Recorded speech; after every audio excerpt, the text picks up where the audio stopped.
Hello and good morning. I'll start firstly with an update, if I can, on COVID-19 in Victoria. And then we'll obviously be happy to take your questions, and I'm here with Dr. Brett Sutton, Victoria's Chief Health Officer. So a further 3 cases of COVID-19 were confirmed last night, bringing to 15 the total number of cases in Victoria. 2 of the most recent cases are returned travellers from the USA and 1 from Iran. One of the returnees from America, a man in his 50s, was on the same flight UA60 on the 29th of February as the 11th case. He has a very mild illness, and it's not clear if he picked up the virus on the flight or whilst overseas. He was not unwell on the flight and had mild symptoms the day after he arrived. He's now recovering in home isolation. Prior to his diagnosis, he visited Wine by Sam in Seymour on March 3rd, arriving at 12:30 p.m. and leaving at 3:30 p.m. This visit included a winery tour and lunch. Then on the 5th of March, he attended Cinema Nova in Carlton from 7:30 p.m. to 10:30 p.m. for a private screening of The Amber Light. For the virus to spread, extended close personal contact is required, but visitors to these locations should be aware of the signs and symptoms of COVID-19. Close personal contact is at least 15 minutes face-to-face or more than 2 hours in the same room. The second patient from America is a woman in her 20s. She returned from Colorado on QF94 from LA, arriving in Melbourne at 9:40 a.m. on the 6th of March. She too is recovering in home isolation. The third traveller, a woman in her 50s, returned from Tehran via KL on MH0149, arriving in Melbourne at 9 a.m. on the 6th of March. She became unwell on the 18th of February whilst in Tehran with cough, fever and shortness of breath, and on arrival in Melbourne she was driven immediately to hospital by a relative and treated for pneumonia, and she remains in quarantine in hospital in a stable condition. So there is no public exposure sites for either of the 2 female cases. Close contacts of all of these cases are being advised and are being monitored.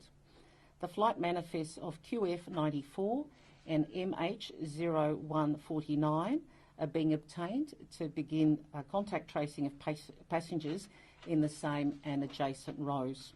The department is continuing to work through the flight manifest of UA60 to identify and contact all those close contacts, and support is being provided to the cases who are now in home isolation.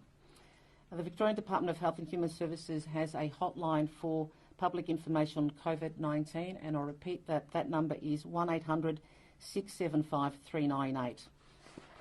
I just want to give you a further progress report on a number of matters before taking questions, and that is as of 8:30 a.m. this morning globally, there are almost 110,000 confirmed cases of COVID-19 and more than 3,800 deaths. 808 countries and territories now have confirmed cases, and globally the good news is that more than 60,000 people have recovered. As at 6 p.m. on the 8th of March, there have been 78 laboratory confirmed cases in Australia, and sadly this includes 3 now deceased people. So in Victoria, as I've explained, we have 15 cases, but that means we've jumped from 10 to 15 cases over the last 3 days.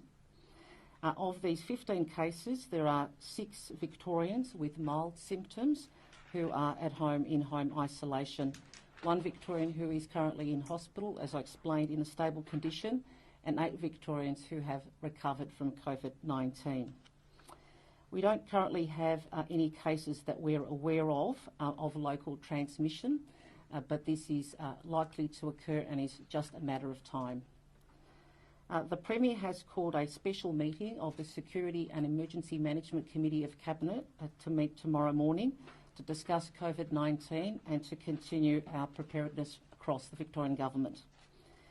Now, I am acutely aware of the important role that our doctors and in fact all of our healthcare workers play on our front line as we prepare to respond to this likely pandemic.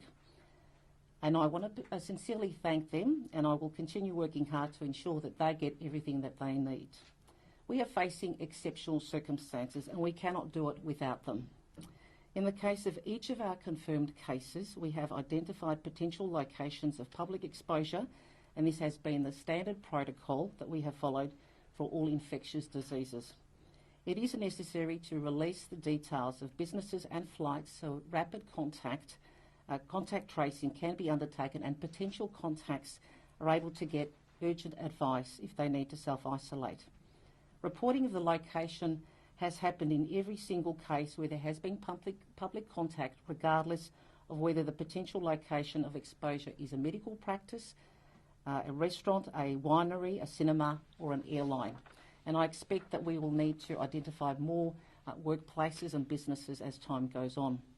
So to put this in real terms, for example, today I'm advised that the man in his 50s that I've just described to you earlier had presented to Box Hill Hospital Screening Clinic yesterday after hearing about the flight that we had advised you about on Saturday in the media. So in the face of a public health emergency, we cannot operate with fear or favour. We cannot and we will not make exceptions based on the type of business being operated or the specific location. We all need to be very clear here that we are facing exceptional circumstances. Our focus is currently early identification, contact tracing and containing the spread of this disease in order to protect the public and healthcare workers. We cannot take any chances and public health is our absolute focus. I can also advise you that since we've had the 4 clinics open a few days ago, we've opened 4 screening clinics in public hospitals across Victoria. I can advise you that we've had 100 presentations at the Alfred, 80 at the Eastern, this is Box Hill Hospital, 70 at the Royal Melbourne Hospital and a smaller number at the Austin Hospital. I can also announce today that Monash Clayton has now opened a screening clinic that's open today.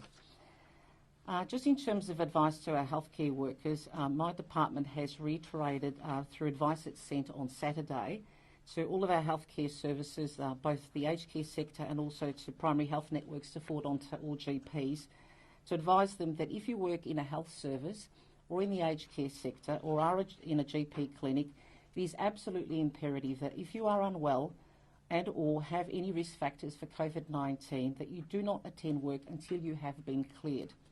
We are working very closely with the Commonwealth to take steps to increase testing capacity in Victoria. That has been my absolute focus in recent days. And I can assure you that healthcare workers will be prioritised for testing. And we expect that our testing capacity will increase in coming weeks.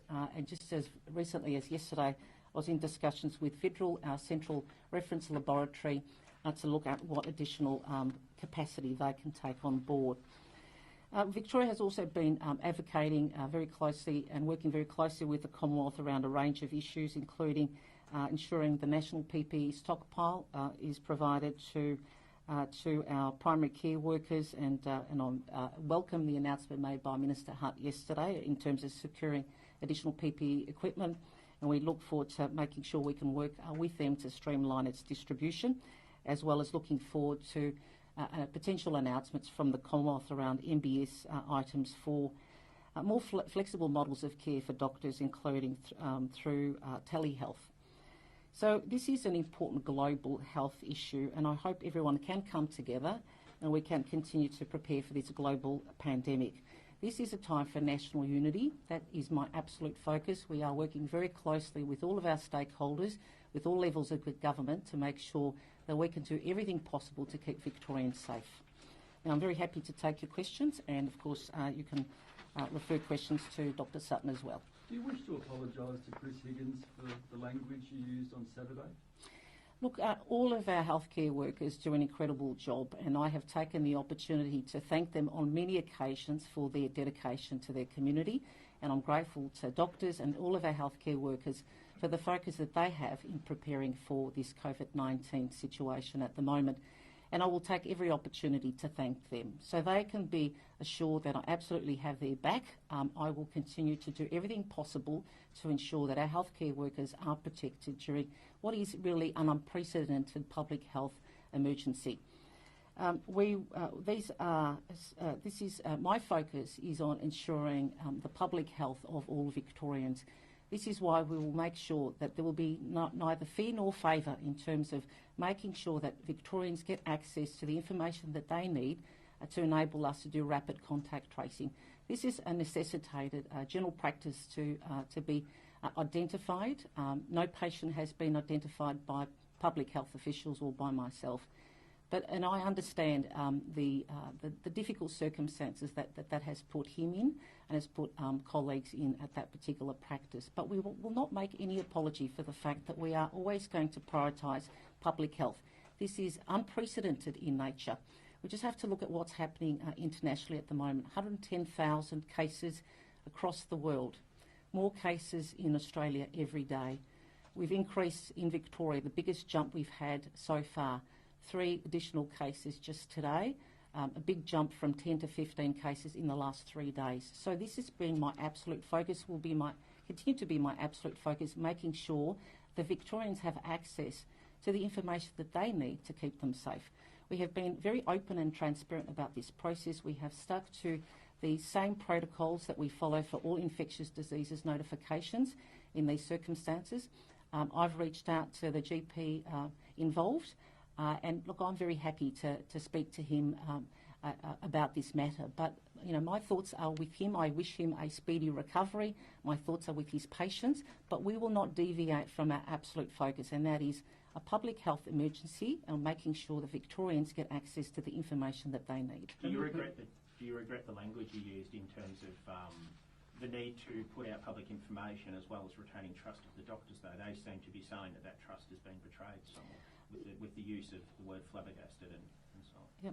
Look, I needed to stress, and I will continue to stress, the fact that we all need to be alive to the risks here.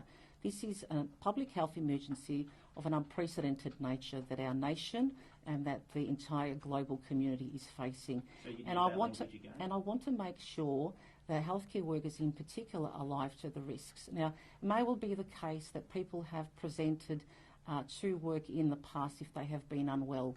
That needs to change. This is why I have reiterated through the advice that we've sent to public health services and to other clinicians around the state that they need to ensure that they do stay home if they do present with those risk factors and they are unwell. We need to make sure that we are not having healthcare workers effectively spread this disease to patients, and we also need to make sure that our healthcare workers remain safe as well.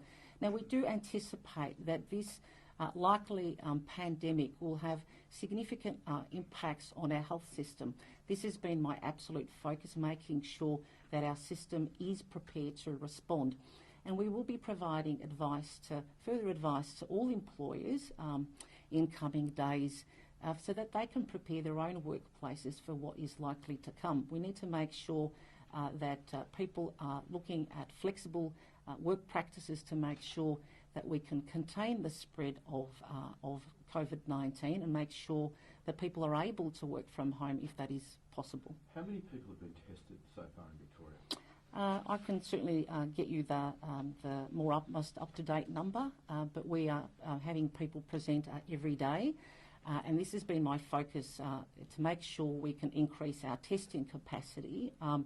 We provided, you may recall, the Premier and I made an announcement just last week of $6 million to the Doherty Institute, who's doing world-leading research in developing a potential vaccine. Now, VIDRL, the Victorian Infectious Diseases Reference Lab, is also based at the Doherty. They are doing all the testing for Victoria at the moment. In fact, so we are looking at increasing their capacity. In the past, they were doing about 500 tests per day, and in the conversations I've had with them as recently as yesterday, they're looking at more than doubling that capacity. And also should point out the Royal Melbourne Hospital's also started testing, just small numbers at this point, but being able to test on site as well. So the conversations that we've been having with Commonwealth agencies, and is in fact NATA, the relevant agency that needs to accredit the proper processes are in place for labs to be able to do testing. We're working with them to make sure we can have more public hospital labs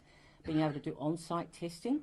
as well as have private labs be able to start to do testing as well. And we've been working with the Commonwealth and hoping that they will soon make an announcement around an MBS item number for private pathology labs to be able to undertake that testing. We think that that will make a significant difference to our ability to do more rapid testing right around the country. So we will keep working with the Commonwealth and relevant agencies to make sure we can scale up testing. But as I said before, as part of increasing our capacity to test in coming weeks, we will prioritise testing for healthcare workers. It's really important that they are able to be tested and to be cleared and to get back to doing their vitally important work. I know that our healthcare workers are going to be on the front line in defending the community against COVID-19. They have my absolute support, and I will do everything possible to ensure that they have what they need. And that also means making sure that they can stay safe. So if they are concerned about potential symptoms, then they need to get tested. And we will be making sure by scaling up our testing capacity that they do get that test. It's a long list. Dr. Chris Higgins, the AMA nationally and in Victoria, the former AMA President Kerryn Phelps, the Royal Australasian College of General Practitioners, the state opposition, thousands of people online, all want you to apologise for what they say was inappropriate language on Saturday. You don't see it at all?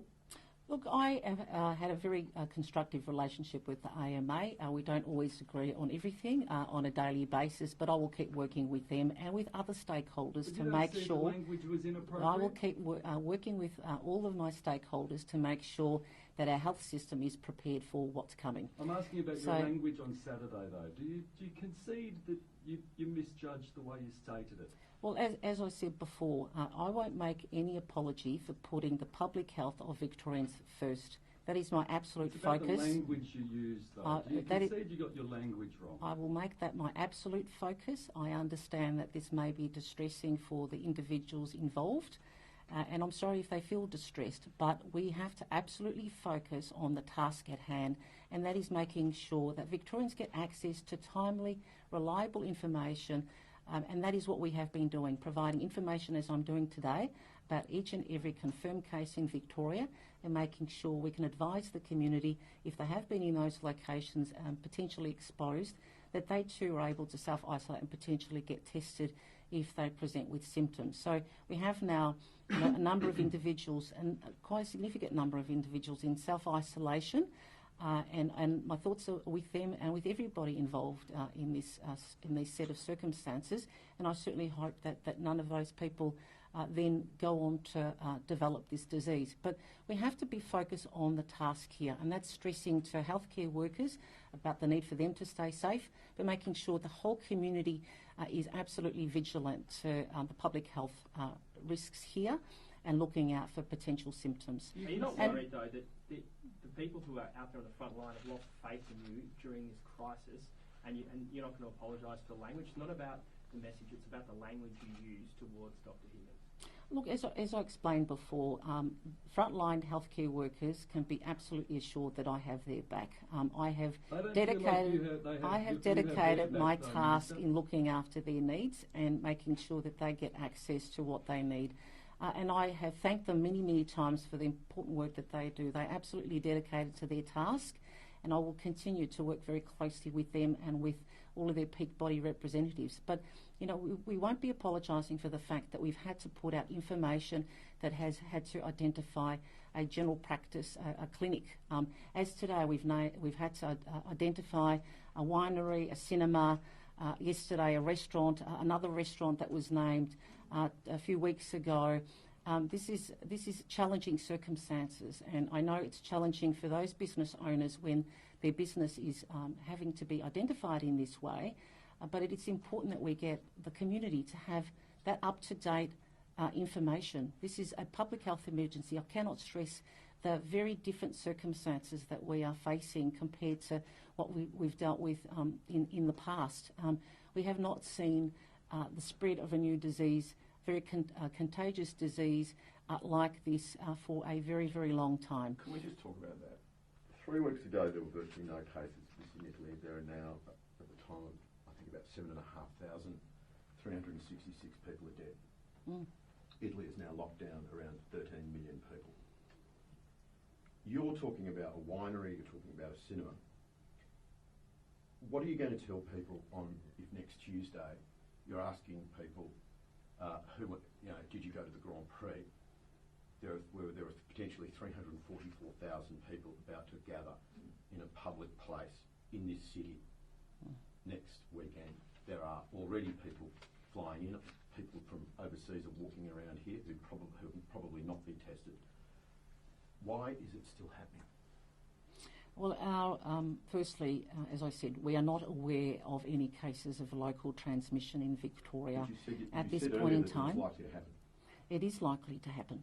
It is likely to happen based on the fact that we have had a very rapid spread and transmissions in other countries, and this is why we are taking every step possible to prepare for that likely event, when it occurs.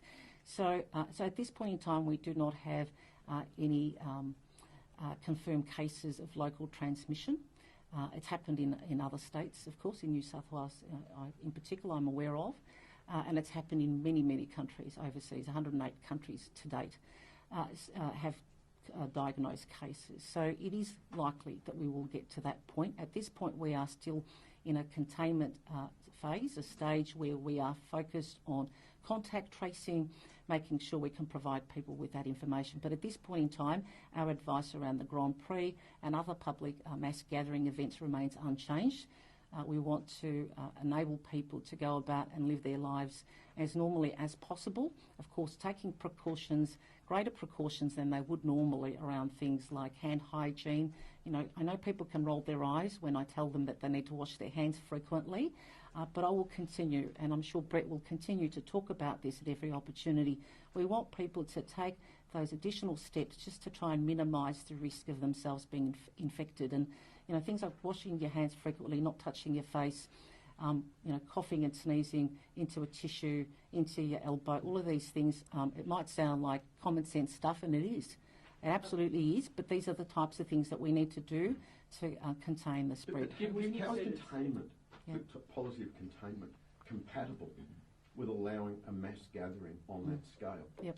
Oh, look, I will ask Dr. Sutton as well to speak further to this, but if we look at what has happened internationally, if we just look at Italy, for example, they went from, 3 cases in the first instance to, as you said, many more now, probably in the space of just a few weeks.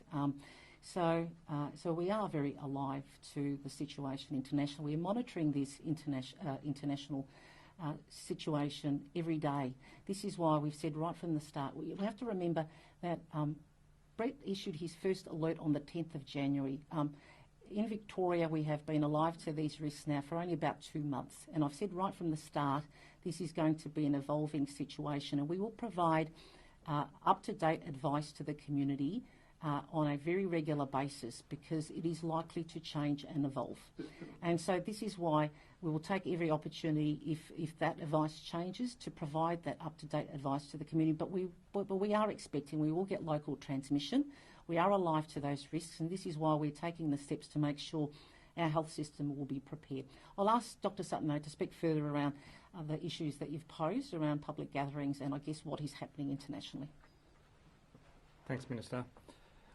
I think the situation in Italy is an illustration that they may have come to the detection of community transmission too late, maybe 6 weeks or 8 weeks too late. They had a lot of deaths in the first cases that were identified. That's really an indication that they hadn't picked up community transmission. With 700 or more tests per day being done in Victoria, obviously focused on travellers, but also on those who have no history of travel, who might be cases of pneumonia in hospital, we are looking for community transmission. I get my advice from experts, modellers and epidemiologists and my colleagues across the states and territories, and the message is pretty clear. There is a time and a place for the cancellation of public gatherings. The timing is important because when community transmission is at significant levels, it has an effect. When there is undetected or very small numbers of community transmission occurring, that is not necessarily the time. It loses the will of the population to engage in what's required, and it has very little effect on the epidemic curve. We are really looking to flatten the epidemic curve. That means getting the timing of cancellations of public gatherings absolutely right. We're still learning more about this virus. We're still learning about the most effective mass gatherings or public gatherings and social distancing measures that need to kick off. But make no mistake, we will hit the button on the things that are required for social distancing at the point that they're required. What's the threshold? The threshold, I think, is when we have significant community transmission. Again, not yet identified in Victoria. There are cases in New South Wales now where we've seen that. They are localised pretty strongly to a nursing home at the moment, but we will review that every day. And What's at a your point, definition of significant there? I think we have to review every day as it comes up. At a point where we have more local transmission than we have imported cases, that's a definite point to make a review. Is it when you Something can't further do from- contact Well, contract I might tests, just- you can't? I just want to add one further matter, if I can, and then hand back to Brett. And that is, you may recall, I've been asked about these questions around school closures and other measures on a number of occasions, and I've made a point of saying that we will not rule anything out because public health has to be our absolute focus here. We know that this will be difficult for the community. This is an evolving situation, and we are going to respond to it in a proportionate way. So we are constantly we are absolutely vigilant and alive to the risks.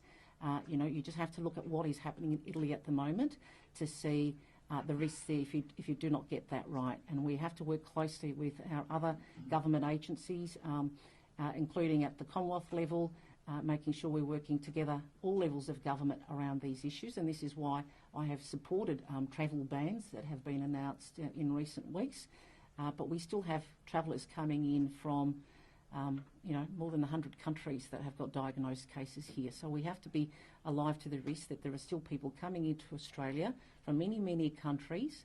We've had just today two new people who've been in the United States, coming from many, many countries where they have diagnosed cases. So it is likely, it's just a matter of time before we do have local transmission, and we will respond in a proportionate way. As I mentioned, the Security and Emergency Management Committee of the Cabinet is meeting tomorrow to discuss further whole-of-government preparedness, and I'm sure we'll have some more to say about that in terms of the whole community preparing for COVID-19. To put this bluntly for people, so people understand this, what you're saying is the question is not an if, it is when you push the button on more coercive social isolating measures.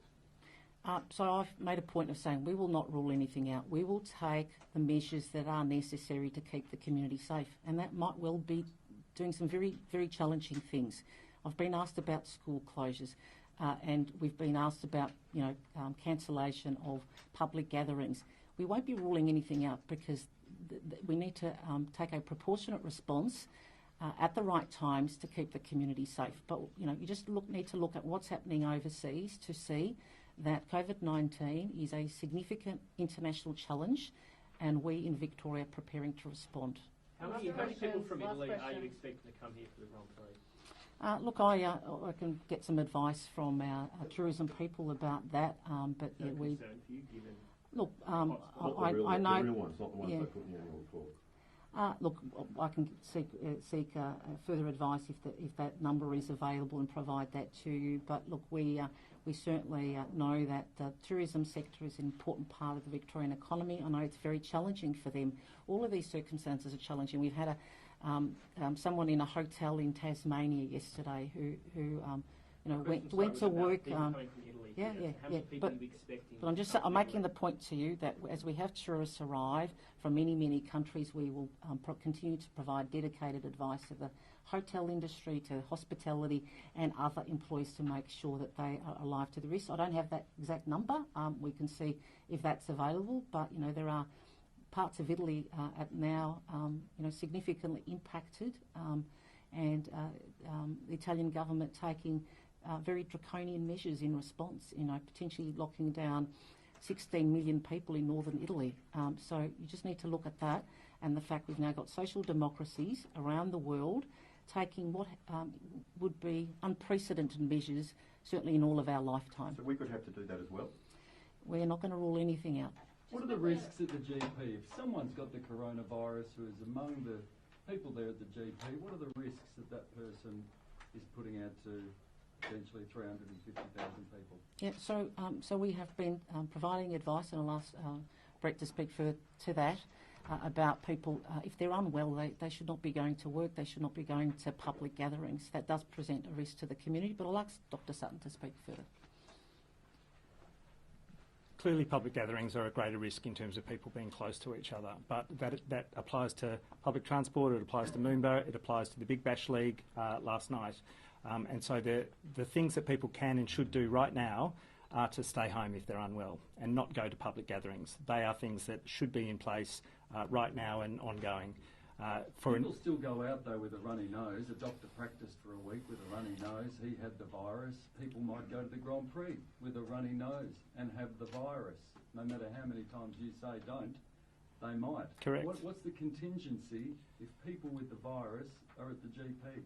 We have to reinforce the behavioural messages that need to apply in all contexts, because it's not about a single event and it's not about a particular person. It's about everyone being alive to the possibility of COVID being in the community and them having COVID-19 as their illness. And so hand washing is critical, and staying at home if you're unwell is critical.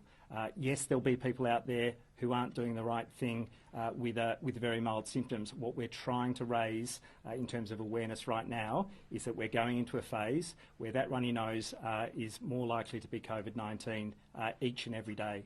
And so I think people can and should be alive to that and do the right thing. On your website, a runny nose is still a symptom on your website. Sorry, you talked about the advice being now is not the time for cancellation. Yes. Is that unanimous advice?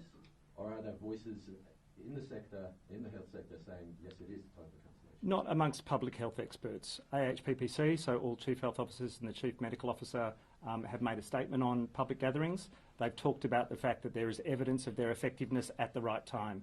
And they talk about the fact that when there's significant community transmission, that's the time for its real consideration. But I'm not getting calls from public health experts to step in earlier. There is that critical question of bringing people along the journey with you and getting compliance, not just for the specific public gatherings, but all of the things that we'll need to do at home and as businesses and as organisations. And the things that businesses can and should do today include making sure that they've got remote working arrangements for their staff, that they're absolutely supportive of leave, that they're absolutely focused on hand hygiene and cough etiquette in their workplaces, that they try and make social distancing measures in their workplaces right now, that they look at the high-touch surfaces in their office spaces to make sure they're clean.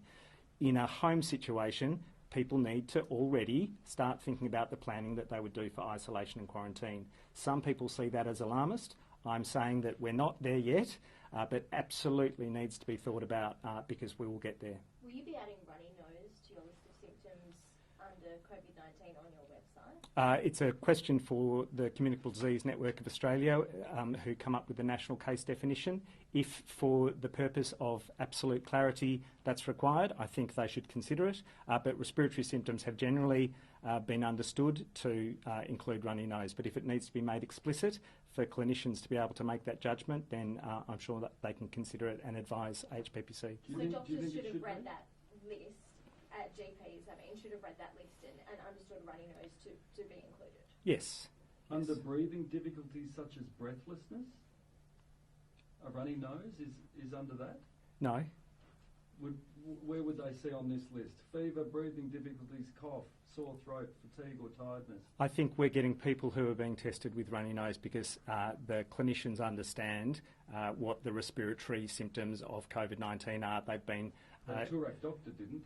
The Toorak doctor may well have or may well not have. I don't know if that's the case. Well, he didn't. He knows this is what's on the list of what should be a flag, and runny nose isn't on it. I don't know the circumstances in which he got tested and what prompted him. But as I say, if there's a clinical need for clarification around the symptoms that should prompt testing, then CDNA can consider it. I'd be happy to support it. Can I just add one thing further? And you're looking at a very different part of the website, which is, I guess, just there for the general public. I've got the doctor's version here. It's not on there either. In terms of what's the advice that's there for clinicians, I'm going to read straight from what's on the website. clinicians may choose to test any patient, particularly return travellers, with acute respiratory infection if it is felt to be clinically necessary. So there is clinical judgment to be exercised regardless of which country a particular traveller has returned from. As I said, we've got 108 countries and territories to date. That number keeps growing daily. Anyone who has returned from overseas should be alive to the risks of having contracted COVID-19 overseas and be looking out for these symptoms. And it's quite an expansive list of symptoms that relate to respiratory illness. So that acute respiratory infection on the advice for doctors gives an example of shortness of breath or cough. Should that be amended so that these people don't get through the cracks? I'll ask the probably the only doctor in the room to respond. So the advice for clinicians is on the Chief Health Officer alert that the Minister has just read out, which includes acute respiratory infection. I think most clinicians understand runny nose to be included in that. As I say, if for the avoidance of any doubt it needs to be called out as a specific symptom, then the Communicable Disease Network can consider that and come to a national consensus. Doctor, is there any great difference emerging between how different countries are handling it as far as the death rate is concerned, and what do you think is leading to that? I think there are significant differences. They're lessons for all of us. If we take Iran had a great number of deaths identified very early on. They weren't doing enough testing. I think there are countries that haven't done enough and broad enough testing early on to identify cases and therefore isolate them and follow their close contacts and quarantine them. There are some countries that have come to social distancing and lockdown measures too late. I think we need to make the right call at the right time.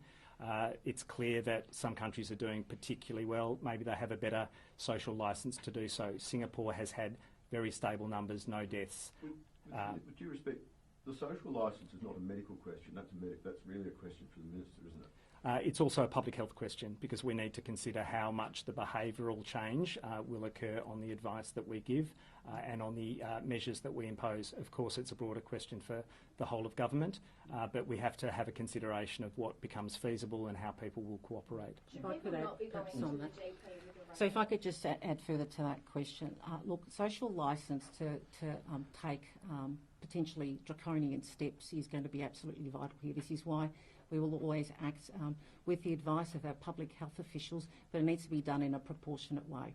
We've got 15 cases in Victoria now. We've had a significant jump in recent days from 10 to 15 in just 3 days. We are very alive to the risk that we are likely to have local transmission very soon. Just based on looking at what is occurring overseas, that is likely to occur. So we will be responding and adjusting our messages to the community in accordance to what is occurring at the coalface. So, you know, we are looking at what's happening in our neighbouring states. New South Wales has got a very significant number, a lot more than Victoria, cases in public health settings. You know, we need to be alive to all of these risks and plan accordingly, and that's our absolute focus now. And I know that there has been some issues around people talking about changing guidelines and evolving advice. The advice absolutely has to evolve. This has only become apparent about 60 days ago, certainly in the Western world. And so, you know, we have to continually evolve the advice that we're giving to the community, but having the community support and having that social licence is absolutely critical. And this is making sure that the community can take every possible step to contain that, keep themselves, their families safe, making sure they're all following all the public health advice about how they can do that, but also understanding that people need to remain calm.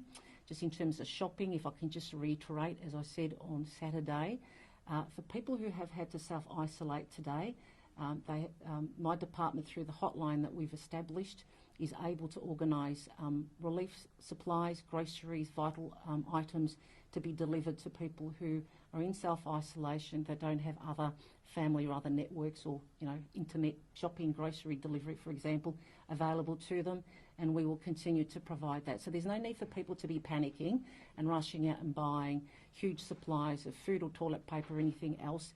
You know, we will not leave people in the lurch. We will make sure that if they need that support, that they will get it.